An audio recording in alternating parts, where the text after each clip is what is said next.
Hey folks, welcome back to the channel. My name is Relic'd Dave. Today we're talking about Slash. He's got a brand new signature guitar from Gibson, and it's not a Les Paul. What?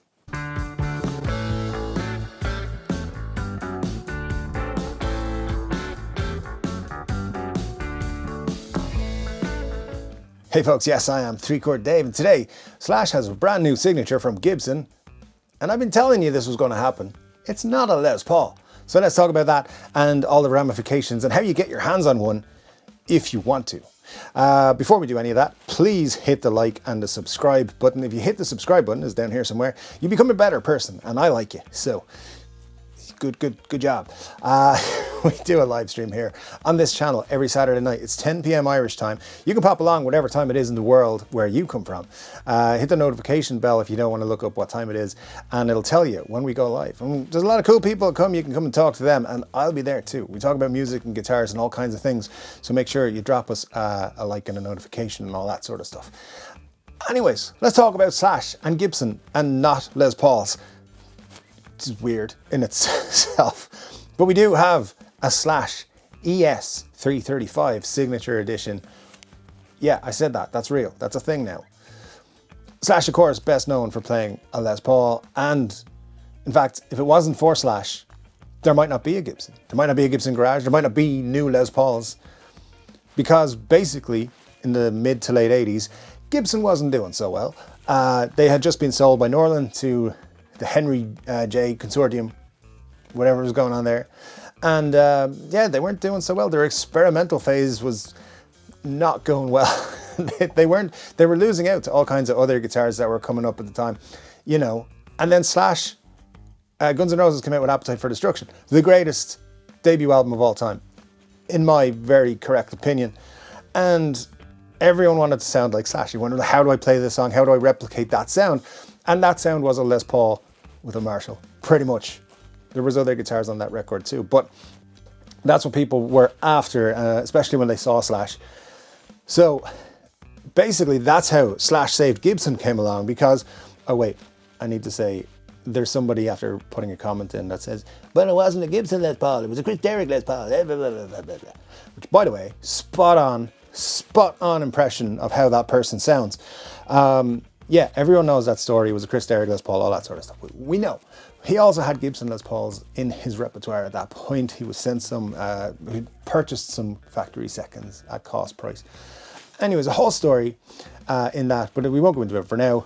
But that's how Slash saved Gibson, because everyone wanted to play Les Pauls again, and they hadn't been buying them pretty much throughout most of the 80s at that point. So, fast forward to today, 2024, well, it was yesterday, 2024, and here we are now, Gibson releasing a non-Les Paul Slash signature edition. There's been others, but this is a new one. Anyways, despite being known for playing Les Pauls, Mr. Hudson has played stuff like Explorers, SGs, what else? 335s, of course, Strats, BC Rich, Mockingbirds, all kinds of guitars.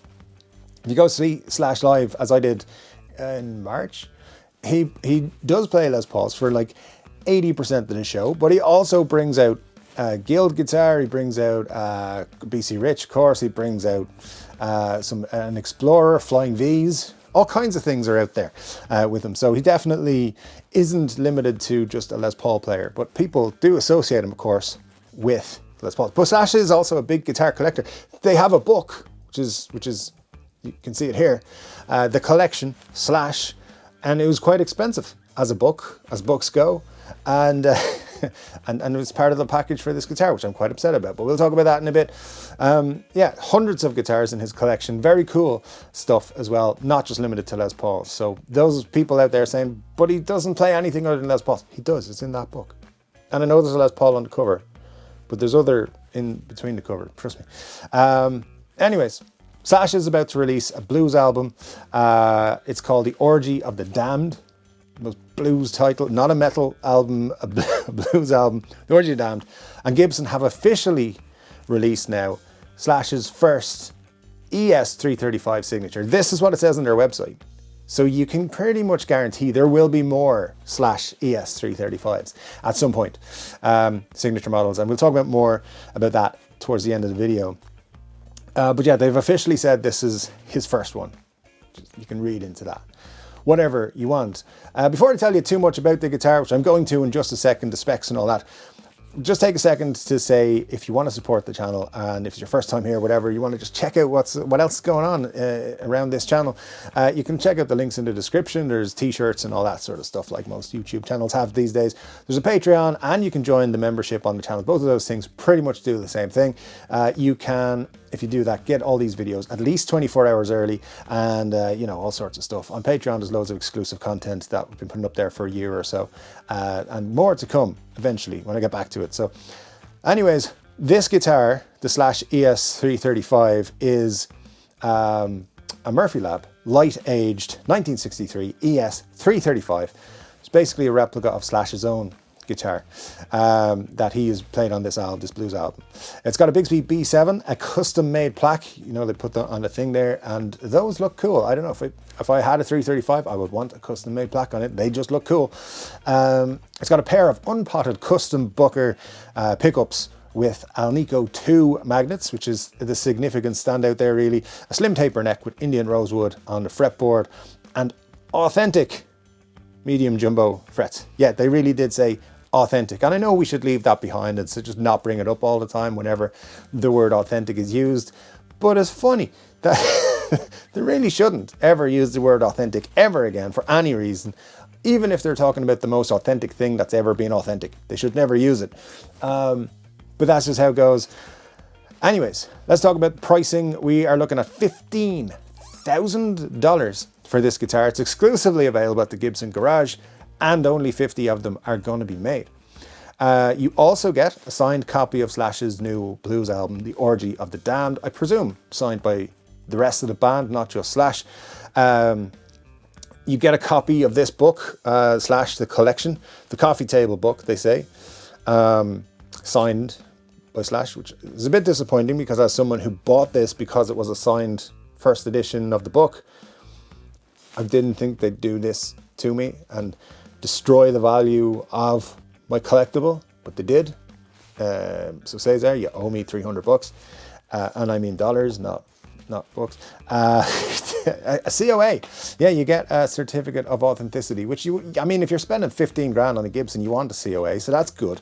What else do you get? Oh yeah, you get to go to a VIP experience where Slash and his band will put on an intimate live performance and a signing event, which is kind of cool. Presumably, like, you can get them to sign your ES335 that you've just paid 15 grand for. And listen, if you do that, don't mention this, which is a 1964 ES335 light aged Murphy Lab. That's pretty much the exact same specs. Just don't mention it, okay? Because it's a lot cheaper. Anyways, if we're talking about cheaper, Gibson did a similar thing with Greenie, didn't they? They brought out, like, I don't know, a handful of guitars you could buy for like $50,000. And I had to make a video, of course, at the time, telling you what you could buy for $50,000 that wasn't a Gibson guitar, which is quite easy. All kinds of things, cars, bikes, houses, lots of stuff. Anyways, that was what we did at the time.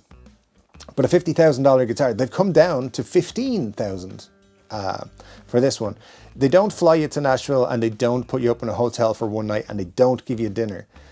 But I'm like, you know what? For 35 grand, I'm willing to fly myself there, put myself up in a hotel, and buy my own dinner. I mean, I think I could save some money, not spend 35 grand on that. You get a cool guitar, of course, a Murphy Lab ES335. It's great. I'm not into the whole heavy aging, light aging thing. I don't really want an aged guitar. That's fine.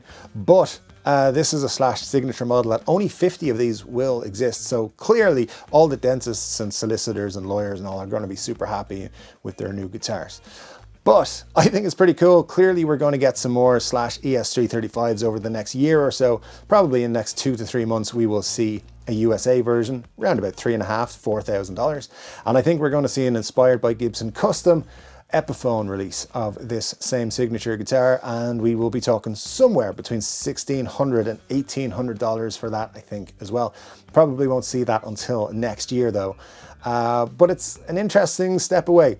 And I will say this, late last year I started saying there will be new Slash models, they will not be Les Pauls. So just another reason to subscribe to this channel if you have not done so already. Let me know in the comment section below if you think this guitar is cool. If you're going to buy one, let me know. If you get a +1 to that special event, I'm available. Let's do it, and we can get Slash to sign some stuff for us. It'd be cool. Let me know what you think altogether, and let's just. I mean, we know it's all going to be down there. Gibson are crazy, charging $15,000 for a guitar. It is what it is, and it'll never change. So let me know in the comment section below what you think and who you think is Gibson's best signature artist. Let's go that route, why not? My name's 3-Chord Dave. I'll be back with another guitar related video very soon. But until then, take care.